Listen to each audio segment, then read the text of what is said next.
What's going on, everyone? It's Mike back again, and this is your match reaction. Everton 0, Fulham 1. I've been able to digest what I witnessed on the drive home. 2.5 hours. Decent drive. Bumped into some Fulham fans at the services who were very happy and give me some feedback, which was basically they couldn't believe that they'd got out of Goodison Park with 3 points.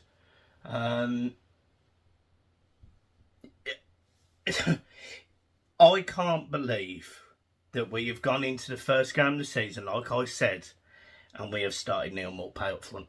I can't believe it. And it's actually getting to the point now where I feel sorry for him, because I think he knows. You know, like, he was so quick to come off the park today. He was so quick to get off that pitch. He knew. You know, he should have had a hat-trick in the first half. You know, he goes through one-on-one. He actually started really brightly. The ball comes through to him after about 7 or 8 minutes. He gets a fairly long-range one-on-one, to be fair. It's like 18 yards out or whatever, and he's running at an angle. But he puts it just wide of the post. But he started well. He started encouraging. He was battling for the ball. He did fine. The chances he's had today, he's put 2 really good chances straight at the goalkeeper from 2 yards. There just isn't an excuse. It's really poor, really poor. I thought, to be fair, for most of the game, apart from the final third at times, we were absolutely fine. We created 19 chances. We had 19 shots on goal. There was definitely a goal. Or 2 or 3. There should have been 3 or 4 goals in that game for Everton, and you know, we just couldn't do it. We did nothing with the ball. We did nothing. It was as soon as the ball would get into the final third, it was really stupid at times. And I'm actually going to touch on a few other points about players who just don't have football IQ. Like, they just don't have football IQ going from front to back. Some players just don't have the ability to think on their own. It was just disappointing not to win. I mean, it's actually unbelievable to sit there and think that we have dominated the game, not necessarily the ball, but we've dominated the game in terms of chances and, you know, being the most aggressive in the attacking third. And we haven't won. And I said this at the start. You know, last week, I said the week before, I said it in my preview. It is a disgrace going into the start of this season without having a striker. You know, you've got Calvert-Lewin, who plays 45 minutes against a very good Sporting Lisbon side, but you won't get 45 minutes against Fulham. Dyche won't even put him on the bench. It doesn't make sense. You know, I've heard his press conference in the car. I've heard his, you know, where he's gone out and he said, yeah, he's just short of his period of rehab. Mate, jog on. He literally played 45 minutes last week, and he would have needed 2 or 3 of those chances, and he'd have scored. He'd have got 1 at least. It's just, I get frustrated with Dyche. I really do. I'm not writing him off at all, and I'll back him, but he's frustrating me, and he frustrated me last season, and he frustrated me today, big star. Team selection, don't understand why Danjuma doesn't start. He comes out and he says, you know, he's missed a lot of training, he knows he's not fit enough. Calvert-Lewin played 45 minutes last week, Danjuma played nothing. Tell me how that makes sense, mate. Tell me how that makes sense. You know, he's got Lewis Dobbin, who's been a standout in pre-season for Everton. He gets 6 minutes. He offered more in 6 minutes than Neil Maupay did the entire game. It just doesn't make sense. And again, I'm not saying Dyche is a problem. I understand that he came into an incredibly difficult situation. He's an experienced manager, and you know, there's a reason why he was deemed so successful at Burnley for so long. But this is not it. Like, this is not it. You know, making your first substitution on the 74th minute. You know, our tails are up, we're wagging. He makes a change at the wrong time. It should have been done at least 15 minutes before. He makes it on the 74th minute. We can see the goal on the 75th. Honestly, it's a joke. Joe, defensively as well, the ball was shocking. Get done at a terrible corner yet again. On the overlap, ball comes over to the far side and double-decker Reed scores a goal and makes it 1-0 to Fulham. And you just knew at that point, you know, it was one of them games that Everton just couldn't score a goal. We literally could have been there a month of Saturdays, Sundays, Mondays, Tuesdays, Wednesdays, Thursdays, Fridays, and Everton weren't going to score anything. It was a joke. It was a joke. You know, we hit the crossbar. Fulham also hit the post, by the way. It's not like we're sitting here and we had it all our own way. Yes, we were the better attacking team, albeit we didn't score. But Fulham hit the post as well. So they hit the post and scored, while Everton hit the crossbar and just shanked it at Leno most of the game. There was obviously a couple of moments in the game I want to talk about. I thought the referee had an absolute stinker. Yet again, every single time we have a referee at Goodison Park, something goes against us. And yet again, it was against us today. We got absolutely done. Leno comes out to catch ball. He catches the ball. He lands on Tarkowski. We score a goal, and it's not given. It's not given. How it physically can be a foul, I don't understand. I think it might catch his arm, but he doesn't give it for an arm handball. He gives it for a foul. So I don't understand. So yet again, first game of the season, Everton are being done by officials yet again. It's not like this is new. This happens every season. Every single season, I can tell you, like, key moments in games where we've been done. You know, ones that stick out in my mind. I remember when we got done, when Michael Keane accidentally stepped on someone's foot and they give a penalty to the other side and it went in. I remember the Wolves game a few years ago where I think we got sent off for absolutely no reason. I remember probably about 4 or 5 years ago now, Gylfi Sigurdsson sitting on the floor, apparently he's offside and De Gea can't save a goal. We get done all of the time. The amount of times we got done, we didn't get penalties. We got 1 penalty last season, and it was like, it's just a joke. It is just a joke. I hate the Premier League. I hate it. I hate being in this league, but then I wouldn't want to be in the Championship. I absolutely hate it. The officiating in this league is a joke. But we don't help ourselves. We don't help ourselves. We don't have a striker. The striker that we signed is 19 years old, and apparently, according to a press conference after the game, we're not allowed to put pressure on him. Well, I'll tell you what, we scored 34 goals last season. We've just lost at home to Fulham. We've got Aston Villa away, who are going to want to put in a performance based on the fact they've just been dumped 5-1 by Newcastle, so they're going to want to absolutely dick us at home next week. We've then got Wolves at home. How big's that game? How big is that game, bearing in mind that Wolves are being linked with potential relegation this season? I mean, I tell you what, right, I've listened to some right crap on the radio in the car on the way home. I've heard Everton fans telling me we're going to finish in the top 10. Mate, honestly, we need to score goals. You know, we've been linked with Itiki, you know, I don't care. The PSG striker. We've been linked with Beto from Udinese. We need something. We need something. But today, in my opinion, Dyche gets it wrong. He makes his substitutes at the wrong time. He makes the fact that I cannot believe he said that Danjuma is fitter than Calvert-Lewin when Calvert-Lewin played last week and Danjuma didn't. I don't get it. I don't understand that. I don't understand that. I don't understand the time of the substitutions. I don't understand why he's playing Michael Keane. I don't understand why he's playing Michael Keane. Why is he playing Michael Keane? I mean, I just don't get it. And look, there was some positives. I'm not going to sit here. I thought Garner was alright in midfield, as in Ladrissa Garner. I thought that Onana was okay. I thought he played well. I thought Iwobi at times looked really threatening and promising. But he's got no end product. I mean, he's got no end product whatsoever. But he looked promising. I thought we looked alright. Nathan Patterson had a torrid time with Willian, but as soon as Willian went off, he was alright. And then deckered over Reed, and then he caused problems, and then he couldn't cope with him. So I was a bit on the fence at him. Ashley Young did fine. Ashley Young did fine. He got caught a couple of times, but to be honest, this is what I mean about this Everton midfield. They're not very good at supporting their teammates. They're not very good at supporting their teammates out wide. You may as well just isolate both of them. But the biggest issue is we couldn't score. There was no problem conceding to Fulham today as long as you scored 2 or 3 goals of the chances we created, and we didn't.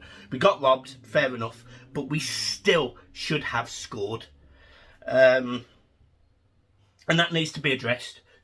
Do not wait until the end of this transfer window and do it on August the 30th and sign a Neil Moore. I'm not bothered about any of that. Do it now, because this club, the way it's run, is a disgrace.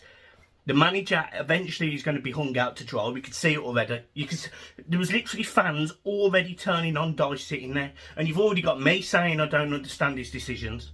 So it won't be long until it turns toxic towards a manager that, let's be honest, is a credible Premier League manager. But he's being dealt yet again an awful hand. I just think it's a joke. I just think the club is a joke. And there was no excuse to lose today. Sometimes you just have one of them games. You know, sometimes you can dominate a team and you can lose a game. The problem is the goal we conceded today was horrendous. Yet again, horrendous. It's like there is not the common sense anywhere on that pitch. And I'm going to talk about a couple of occasions where I was sitting there and I couldn't believe what I was watching. 92nd minute today. 2 times the ball goes to Jordan Pickford. You've got Anana. You've got tall players going forward to be up the park. And on 2 occasions, on the 94th and the 92nd minute, he plays it short. Both times we lose the ball. Both times we lose the ball. One time he tries to spread it out to Garner, who is marked. Right? He then tries to pass it to Patterson, who again has to try and keep it in by winning a header on the 40-yard mark to try and keep the ball in play, when literally you could just go long. I just don't understand. Like, Danjuma is a big physical lad. Dobbin will battle for second balls. Anana, big physical lad. Decore is the same. I don't get why you didn't, in them 4, 5, 6, 7 minutes at a time, go long. Why are you trying to play short football when you're 1-0 down? If ever there is a time that I will absolutely tolerate playing Burnley ball, it is then. I just couldn't believe the logic, the amount of times the ball was being passed through midfield with no aggression, no intensity, all slow. The amount of times when instead of passing a forward pass, we go backwards. It's pathetic. It's pathetic. And, you know, some people will tolerate that. Some people will accept mediocrity. Some people will sit there and go, do you know what? You know, this is where Everton are. We haven't won anything in 35 years or whatever, what number it is at this point. You know, we haven't won a league title in 50 million years. Honestly, I don't care at this point. I want this team to look like it's going forward. And until it's got a striker, and until there's some common sense in this football team, and this club, and this management, and this chairman, and this whole board, it's beyond me. Because us as fans, we go there week in, week out, we watch the games, we support the team, we cheer our hearts out. The atmosphere was absolutely banging today. You had bagpipes in the hub today, really, really fantastic. You had people being really aggressive singing. You had My Little Boy 11 getting Spirit of the Blues going and all sorts of stuff. All the fans did everything today to get a result. And between the lot of you lot, if you watch this video, you all let us down. The players, the manager, the people playing up front, the board, the first game of the season, to go in with Neil Maupay, who is no more than a semi-decent championship number 10, is beyond me. I haven't got a positive. And by the way, right, this isn't a dig at Neil Maupay. None of that is a direct dig at Neil Maupay, because He, yet again, is being hung out to dry. He probably knows he isn't good enough. But he's not going to come out and say that. He's not going to come out and say, oh, I'm not good enough to play for your football team. He's going to work his socks off every game. It unfortunately just means that he's not good enough. I don't get it. I don't get it. You know, when players are not good enough, either don't sign them or move them on. And Neil Maupay is stuck in a position where he's not going to go because no one wants him. He's probably on a decent whack at Everton. And he's starting games of football in the Premier League. Why are you going to leave? You know, why are you going to leave? You know, every player will have a passion, a point to prove. And the one thing I will never say about Neil Maupay is I don't think he lacks the right attitude. I think he does. I think he's got the right attitude. He showed it me when we stayed up on the last game of the season. He was a substitute. And yet when we scored that goal, when Decore scored that goal, he ran off celebrating down the touchline with the rest of the players. He has the right mentality. He just isn't good enough. So, no hard feelings, no disrespect, but it is time to go. And if you can't get him out the team, fair enough, put him on the bench. Put him on the bench, no problem. Give him Carabao Cup games, give him FA Cup games, whatever. He should not be starting Premier League games for anything, any reason. Honestly, it's a disgrace. I'm livid, but not necessarily that we've lost the game. I'm livid about everything that's gone into that. I just cannot believe there is no football IQ in that football team. Nobody can just stop and think. And the only player that I actually believe has a genuine football IQ, there's two. One is Dele Alli, one is Dwight McNeil, and the other one is Andre Gomez. There's three. I truly believe they have a football IQ. I really do. Andre Gomez is too small. Dele Alli, I really hope he comes back and becomes the player that he was. So, fingers crossed. And Dwight McNeil's injured. The whole team just doesn't have a clue. Just doesn't have a clue. Even today at times, Garner, who I just thought had a good game, sometimes his passing to midfield was horrendous. James Garner got tore inside out. Why he's been absolutely destroyed on the right-hand side of midfield. Why are you playing him on the right-hand side of midfield? You know, and when he makes that substitution, he puts Iwobi there. Put Iwobi on the right-hand side. Put Iwobi on the right-hand side.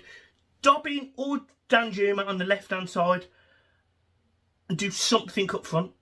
You know, and while we're starting Neil Maupay, who I think scored one Premier League goal in, I'm pretty sure it's like 30 games or something now for Everton. You've got Ellis Sims, who we sold this summer, who tore Koulibaly a new one last season, who made less than 10 appearances for Everton. You go, yeah, we're going to get rid of him. Not get rid of him after we sign a striker. No, we're going to get rid of him now. Doesn't make sense. It doesn't make sense. The whole club's finished. The whole club's toilet. Sorry if this isn't the match reaction that you wanted, but this is real. Like, this is real. This isn't sugarcoating it. This isn't like all fan nicety stuff. This is real. This is the football team, the football club, the management at times. I'd argue the potential manager in there have let us down today. And us as fans, we've drove all over the country. We've drove from all over the country. I was at Hilton Park Services on the way up, bumping into Everton fans who were driving up. So they'd come from even further than I have. To watch us not be able to hit a barn door for 96 minutes. It's a joke. Joke. So, guys, look, I'm leaving it there because I am absolutely, like, yeah, I'm done. Peace. Yeah, peace. I'm done. Finished now.